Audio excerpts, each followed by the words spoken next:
आ सितमगर हुनर आजमाए, तू तीर आजमा हम जिगर आजमाए। तो ईरान ने बहुत ज़बरदस्त चोटें खा के तकलीफ बर्दाश्त करके अमेरिका को मजबूर किया है कि ईरान फलस्तीन की सपोर्ट करने के पीछे ईरान की जो शिया इस्लाम का, देखिए सबसे बड़ी मिसकैलकुलेशन जो अमेरिका से ये भी हुई है कि उनको प्रेसिडेंट डोनाल्ड ट्रंप को ईरान के शिया इस्लाम की तारीख का इल्म नहीं है। उनको ये नहीं पता कि ये मौला अली के मानने वाले हैं।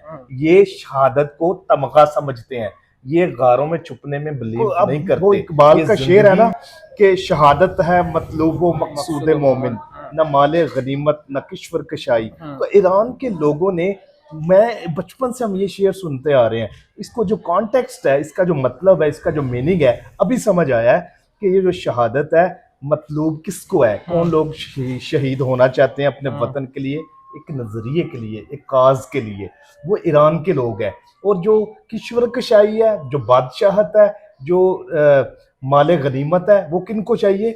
गल्फ के लोगों को चाहिए। मैं जो मीडिया देख रहा था, प्रिंट जो गल्फ न्यूज़ देख रहा था, उनका रोना यही है कि हमारा बिजनेस रुक गया है, हमारी ग्रोथ चली गई है, हमारा जो जितना भी इजराइल के साथ बिजनेस रिलेशन डेवलप हुआ था वो सारा खत्म हो गया।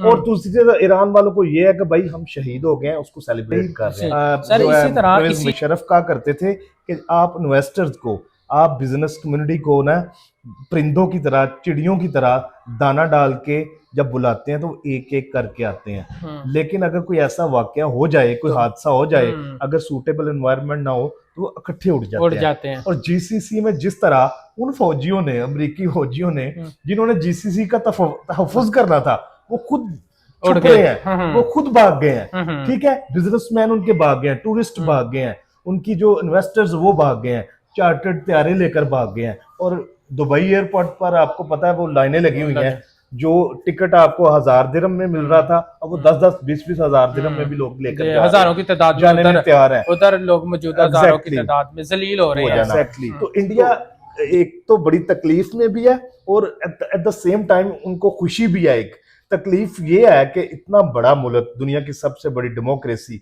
और वो किसी खाते में नहीं उसको गिना जा रहा कि पाकिस्तान की आप आनियां जानियां देख रहे हैं, पाकिस्तान की डिप्लोमेसी आप देख रहे हैं, इंटरनेशनल मीडिया को अगर आप देखें तो हर तरफ पाकिस्तान पाकिस्तान हो रही है कि पाकिस्तान का जो किरदार है सारी जो डिप्लोमेसी में, और इसकी वजह से इंडिया को बड़ी बेचैनी है, बड़ी तकलीफ में है। लेकिन खुश इस बात पे है कि वो जो प्रेसिडेंट ट्रंप जो अमेरिका के रोज जो है ना इंडिया के जो त्यारे गिनाते थे, वो 5 से शुरू हुए थे, 11 तक पहुंच चुके थे कि भाई 11 के करीब त्यारे जो है ना, उसके बाद उनके अपने त्यारे गिरने शुरू हो गए। इस बात में अमेरिका जो इंडिया में खुशी पाई जाती है कि ट्रंप हमारे त्यारे छोड़कर अपने त्यारे जो है वो काउंट करने में अब मसरूफ हो गए। अब पाकिस्तान की जो है ना वो मदद लेना चाह रहा है।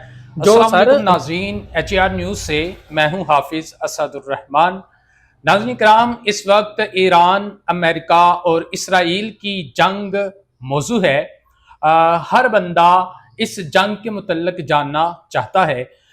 इस वक्त इन अयाम में पाकिस्तान एक इंतहाई अहम किरदार अदा करने वाला है इस जंग के मुतल्लिक। और नाज़रीन कराम, ये जो जंग है इसके मौजूदा वक्त में खित्ते के ऊपर क्या असरात हो सकते हैं अगर ये जंग मुज़ाकरात होते हैं, जंग बंदी होती है, तो ये खित्ते के लिए कितना फ़ायदेमंद है और अब आने वाले दिनों में मजीद क्या होने जा रहा है। इन तमाम मौज़ूआत पर बात करने के लिए हमेशा की तरह मेरे साथ मौजूद हैं प्रोफेसर वसीम राजा साहिब। आइए हम इनसे बात करते हैं। अस्सलाम वालेकुम सर। वालेकुम सलाम। सर कैसे हैं आप? जी अल्हम्दुलिल्लाह। सब आप कैसे हैं? अल्हम्दुलिल्लाह सर, काफ़ी अरसे के बाद अब हम वीडियो जो है वो करने जा रहे हैं। सर मौजू तो उसी तरह बहुत गर्म है। खित्ते में जंग का समा है। ईरान, अमेरिका और इसराइल के दरमियान जिस तरीके से ये जंग चल रही है, सर इसको आप कैसे देखते हैं? और मौजूदा दिनों में जिस तरह पाकिस्तान ये जो जंग है इसकी बंदिश की तरफ जा रहा है, जंग बंदी करवाने की कोशिश कर रहा है, पाकिस्तान के किरदार को आप कैसे देख रहे हैं? बिस्मिल्लाहिर्रहमानिर्रहीम। देखें, सबसे पहले तो आपको ये जो जंग बंदी की अभी जो बातें चल रही हैं, जिसमें शायद हकीकत है या नहीं है, तो इसके पीछे ईरान की तरफ से वो कहते हैं ना कि आ सितमगर हुनर आजमाए, तू तीर आजमा हम जिगर आजमाएं। तो ईरान ने बहुत ज़बरदस्त चोटें खा के तकलीफ बर्दाश्त करके अमेरिका को मजबूर किया है कि ईरान एक तरन वाला नहीं है। अदरवाइज अगर कोई दूसरा मुल्क होता तो अभी तक चीज़ें मुख्तलिफ होती। अब इसमें एक थोड़ा सा मिसकंसेप्शन है कि ये चीज़ें जंग बंदी के हवाले से, अभी आपने देखा होगा पिछले हफ्ते वाले दिन डोनाल्ड ट्रंप ने एक 48 घंटे का जो है अल्टीमेटम दिया था कि अगर आपने आपनाए हुर्मुज़ को नहीं खोला तो हम जितने पावर प्लांट्स हैं, एनर्जी के जो साइट्स हैं, उनको अब्लिटरेट कर देंगे, तबाह बर्बाद कर देंगे। लेकिन फिर भी जो है ईरान ने ब्लिंक नहीं किया, ईरान ने आंख नहीं झपकी, ईरान डटा रहा। तो प्रेसिडेंट ट्रंप को जाहिर है फिर पीछे हटना पड़ा। अब पाकिस्तान के रोल के हवाले से इसमें एक बड़ी खुशआइंद चीज़ है कि पाकिस्तान का इंटरनेशनल लेवल पे जो एक स्टेटस, जिस तरह चीज़ें डिस्कस की जा रही हैं पाकिस्तान के किरदार को, पाकिस्तान की डिप्लोमेसी को, तो वो एक बड़ी खुशआइंद चीज़ है। लेकिन इसमें अनफॉर्चुनेटली पाकिस्तान के पास कोई ऐसी चीज़ गारंटीज नहीं है। दोनों तरफ से आपको पता है कि लिस्ट, एक डिमांड्स की लिस्ट आई है। अमेरिकन चाहते हैं कि ईरान सबसे पहले अपने जो है न्यूक्लियर प्रोग्राम को बंद करे, वो कभी भी जो है न्यूक्लियर वेपन्स नहीं बनाएगा, इस चीज़ को जो है अश्योर करे। सर इनके जो मुतालबात हैं उनकी तरफ हम आते हैं बाद में, लेकिन सर जिस तरह अभी एक बात शुरू हुई है कि पाकिस्तान सालसी का किरदार अदा करेगा, दोनों ममालिक के दरमियान ये जो जंग है इसको बंद करवाने की कोशिश करेगा, इस्लामाबाद में ये जो है चीज़ें सारी जो की जाएंगी। सर ये एक तरफ से ये बातें शुरू हुई, पाकिस्तान का जो एक अहम किरदार है इसमें आएगा। हमने देखा इसके साथ ही हमारा जो हमसाया मुल्क है इंडिया, सर उसमें बड़ा एक वावेला सा मचा हुआ है, वो पता नहीं क्या चीज़ें, उसको कैसे आप देख रहे हैं? देखिए इंडिया की सिचुएशन बड़ी इंटरेस्टिंग है, बड़े मजे की है। आप अगर देखें उनके जो एनालिस्ट हैं, वो जिस तरह वो तलमलाए हुए हैं कि भाई इंडिया इतना बड़ा मुल्क है और हमारे वज़ीर आज़म मोदी ने इतना बड़ा ब्लंडर किया कि जंग से एक दिन पहले वो जाकर नेतन्याहू के साथ खड़े हो गए। वो जो ऑप्टिक्स होते हैं ना आप सब, ये जो आप लोग देखते हैं कि नेतन्याहू जिस पे ये जो एक क्रिमिनल, एक कोर्ट को एक वांटेड बंदा है, और जिसने 70,000 के करीब जो है पिछले साल जो निहत्ते फलस्तीनियों को शहीद किया है, उसके साथ खड़े होकर और उसके अगले दिन ही जंग का शुरू हो जाना।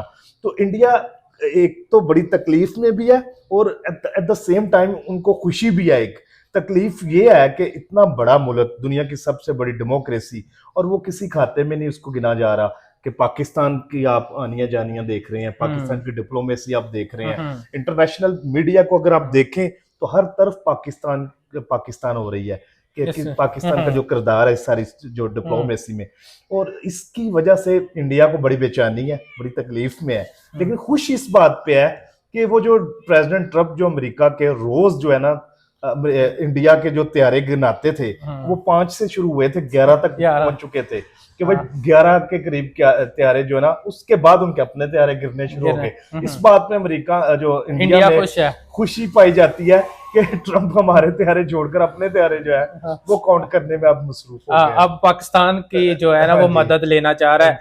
जो सर अमेरिका अभी देखे ना शुरू के दिनों में उनका माइंड तो ये लग रहा था कि भाई जैसे 1-2 दिन के अंदर ही हमने ईरान को जेर कर लेना है, रजीम उधर चेंज हो जाएगा, रजीम उनके मुताबिक उनकी हुकूमत आ जाएगी। सर ऐसी क्या वजह है, वो क्या चीज चाहते थे कि इतने मुख्तसर से वक्त में रजीम लेके आना चाह रहे थे? अब चौथा हफ्ता जो है वो शुरू हो गया, जंग उसमें दाखिल हो गई, ईरान हाथ जो है ना हाथ ही नहीं उठा रहा। ये बड़ा एक बेसिक क्वेश्चन है कि जो इनके पास, डोनाल्ड ट्रंप के पास, नेतन्याहू के पास प्लान बी बिल्कुल सिरे से मौजूद ही नहीं था।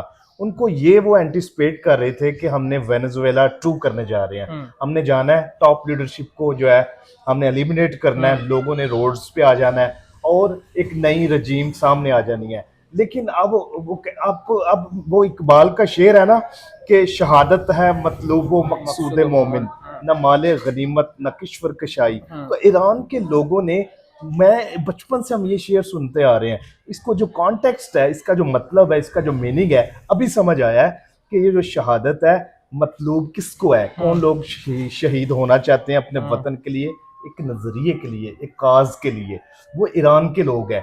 और जो किश्वरकशाई है, जो बादशाहत है, जो माले गनीमत है, वो किन को चाहिए? गल्फ के लोगों को चाहिए। मैं जो मीडिया देख रहा था, प्रिंट जो गल्फ न्यूज़ देख रहा था, उनका रोना यही है कि हमारा बिजनेस रुक गया है, हमारी ग्रोथ चली गई है, हमारा जो जितना भी इसराइल के साथ बिजनेस रिलेशन डेवलप हुआ था वो सारा खत्म हो गया। और दूसरी तरफ ईरान वालों को ये है कि भाई हम शहीद हो गए हैं, उसको सेलिब्रेट कर रहे हैं। सर तो इसी तरह इसी जंग में अभी हमने जो है जीसीसी जो कंट्रीज हैं उनकी बात, भाई ईरान के साथ इसराइल की जंग और अड्डे दिए इन ममालिक ने, ठीक है सर। अब अगर जंग बंद हो जाती है, बंद होनी है जो भी है, लेकिन जो ही जंग खत्म होगी सर, मौजूदा वक्त में इन ममालिक, इन कंट्रियों के ऊपर क्या असरात हैं और जंग बंदी के बाद ये खुद को कैसे देख रहे हैं, इनका कितना नुकसान देख रहे हैं? अभी तक जो नुकसान हुआ है, it's just the tip of the iceberg, ये कुछ भी नहीं है। अब देखिए, जंग का नतीजा कुछ भी हो, अगर ये कुछ देर और चलती है या फौरी कोई जंग बंदी हो जाती है, तो सबसे पहले मैं आपको बता दूं कि अभी जंग बंदी की जो बातें हो रही हैं, इसमें कुछ हकीकत सामने बाद में आएगी। अभी जंग जारी है, दोनों साइड्स जो है अटैक्स कर रही हैं। जो ट्रंप ने अल्टीमेटम दिया था वो ये था कि पावर प्लांट्स के, एनर्जी साइट्स के हवाले से वो उन्होंने अटैक करना अभी उसको पोस्टपोन किया 5 दिनों के लिए, ठीक है ना। तो जीसीसी के जो कंट्रीज हैं ये बैठे हुए थे अमेरिकन अड्डे देकर, ट्रिलियंस ऑफ डॉलर्स इन्वेस्ट करके अमेरिकी इकोनॉमी में, और उनको ये जो लॉलीपॉप दिया गया था कि हमारे अड्डे, हमारे बूट्स यहाँ मौजूद होना इस चीज की जमानत है कि आपको कोई मैली आंख से नहीं देखेगा, आप पे कोई अटैक नहीं करेगा, आपको दूसरी तरफ से कोई मसला नहीं आएगा। लेकिन वो जो मिथ है ना, वो बस्ट हो गई है, वो जो सारी जो चीजें हैं, एक दफा से जंग का कुछ भी नतीजा आए, जीसीसी हमेशा के लिए बदल जाएगा। They have started having second thoughts. क्या इधर से अमेरिका की जो एक उनका पावर है, अमेरिका की जिस तरीके से उन्होंने जारादारी की हुई है, अपने पंजे जमाए हुए, क्या वो खत्म हो जाएंगे इस जंग के बाद? देखिए, सबसे बड़ा अगर किसी मुल्क का नुकसान हुआ है ना इस सारे सिनारियों में, तो वो अमेरिका का हुआ है। अमेरिका की जो एक पावर प्रोजेक्ट करने की एबिलिटी थी पूरी दुनिया में, हम जैसे कि आप जानते हैं कि 800 से ज्यादा उनके जो बेसिस हैं पूरी दुनिया में, तो ये एक कहते हैं ना कि एक जो खौफजदा करने का एक ख्याल ही काफी था कि उनके 800 अड्डों पे जो मिलिट्री मशीन्स हैं, जो वेपन्स हैं, उसके सामने दुनिया कुछ नहीं कर सकती। उस मिथ को अकेले ईरान ने तोड़ दिया है कि भाई अमेरिका के जो जितने भी अड्डे हैं, अगर आप डट जाएं, अगर आप उनको जो है ललकारें, तो यही हो सकता है जो ईरान के साथ हुआ है। इससे आगे ये नहीं है कि वो जो चाहे वो कर सकते हैं। अब जीसीसी के जो लीडर्स हैं वो भी तो देख रहे हैं ना कि अगर अमेरिकी अड्डे एक मैग्नेट की तरह ईरान के मिसाइल्स को कैच जो है ना अट्रैक्ट कर रहे हैं हमारी तरफ, तो ये ना हो तो ज्यादा बेहतर है। हम अपनी सिक्योरिटी में खुद ही कुछ सेल्फ सफिशिएंट हों, हम खुद कुछ करें, हम जो है मिसाइल्स अपने ही बना लें। पेट्रियट थर्ड जो इतने जो मिलियंस ऑफ डॉलर्स के जो अमेरिकी जो वेपन्स वो लेते थे, और सबसे बढ़कर अमेरिकियों ने ये साबित किया कि खित्ते के अंदर इजराइल के अलावा वो किसी के सगे नहीं है। इजराइल की सिक्योरिटी से आगे उनको किसी की सिक्योरिटी अजीज नहीं है। अब कतर ने उनको $350 मिलियन का पर्सनल प्लेन गिफ्ट किया, तकरीबन $3000 बिलियन की इन्वेस्टमेंट प्रॉमिस की जब प्रेसिडेंट ट्रंप आए हैं। इसके बावजूद उन्होंने इजराइल को प्रोटेक्ट करने के लिए यहां से वो पेट्रियट मिसाइल्स मूव करके वो इजराइल की तरफ कर दिए। तो उनको भी जाहिर नजर आता है कि भाई हमें अब अमेरिकी जो है ना अम्ब्रेला के अंदर। सर इसमें ना ये जो जंग है, इसमें एक चीज जो सबसे ज्यादा समझनी चाहिए, मैं भी समझना चाह रहा हूँ, मुझे ये बताइए कि ईरान ही इसराइल का टारगेट क्यों है? ईरान इसराइल का टारगेट क्यों उसने जो इसराइल ने ईरान को ही टारगेट किया, दूसरे ममालिक को नहीं किया? भाव साहब, आई रियली अप्रिशिएटेड कि आपने ये सवाल पूछा। That's a $1 million question. Believe करें, आज अगर आप पाकिस्तान में देखें तो कुछ सेगमेंट्स इस ईरान की जंग में शिया सुन्नी का इशू भी उठा रहे हैं कि जी ईरान के हक में आपने बात नहीं करनी, वो शिया है। अभी अभी ये रिपोर्ट किया जा रहा है कि एक मीटिंग में भी आपके फील्ड मार्शल साहब ने भी शिया उलमा को बुलाया और उनको कहा कि भाई आप अगर इतनी हमदर्दी ईरान के साथ रखते हैं तो अभी ईरान चले जाएं। मैं आपको एक बात बताऊं कि जो इजराइल के अजाइम है उनके सामने ग्रेटर इजराइल के आगे शिया सुन्नी नहीं है, उसमें शिया कंट्रीज की भी जो लैंड एरियाज आते हैं, सुन्नी के भी आते हैं। उनका जो मकसद ये है कि ये उनके सामने हम सब मुसलमान हैं और हम आपस में जो डिवाइडेड है ना, अब ईरान को क्यों टारगेट किया जाता है? That is your question. देखिए ईरान वो वाहिद मुल्क है, आप सब दिल में ये बड़ी आपको दर्द उठती है, बहुत बयानात आते हैं, सोशल मीडिया पे चले जाएं कि जी देखिए जी दुआएं, मस्जिदों में दुआएं होती हैं कि अल्लाह ताला फलस्तीन के लोगों की वो मामला ठीक करे, मदद करे। और भाई आप बातों से दिल में बुरा जानकर उनकी कुछ मदद नहीं कर रहे। अगर कोई फलस्तीन के लोगों की, फलस्तीन के काज की, मुसलमानों के काज की, उम्मा के काज की अगर कोई बात करने से आगे जाता है, प्रैक्टिकली अगर कुछ करता है, तो वो ईरान है। और ईरान के लोगों ने ये साबित करके दिखाया है कि भाई अगर आपके पास जज्बा है, आपके पास नजरिया है, तो आप बेतेग भी लड़ता है सिपाही। तो आज भी आप किसी मॉडर्न टेक्नोलॉजी के बगैर अपने नजरिए की ताकत की बेस पर किसी भी जालिम जाबर सुल्तान को नो करने की जुर्रत कर सकते हैं।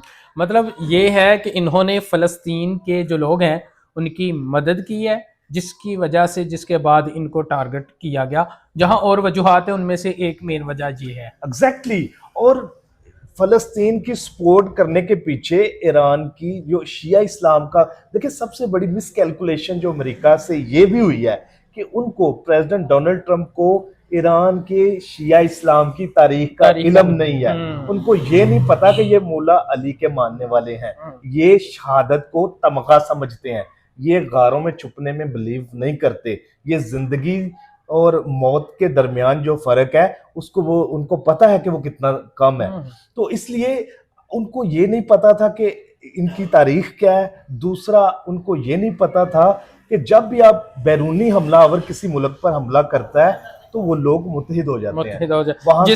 जिस तरह ईरान में हो गए। सर आखिरी क्वेश्चन ये है, अभी देखिए हमारे मुल्क में भी महंगाई एक दफ़ा फिर अरूज पर चली गई है, हम पेट्रोलियम मसनूआत जो है उनको देख रहे हैं। सर आबनाई हुर्मुज़ जो है उसके ऊपर कंट्रोल है, अगर अभी तो कीमतें बढ़ रही हैं, अमेरिका ने कोशिश की है उसको खुलवाने की और कंट्रियों की मदद भी उसने मांगी है, लेकिन मदद नहीं आई। सर अगर ये मज़ीद इसी तरह रहता है, पासदारान इनकलाब जो है ईरान के वो उस पर कंट्रोल रखते हैं, तो क्या आने वाले दिनों में देख रहे हैं?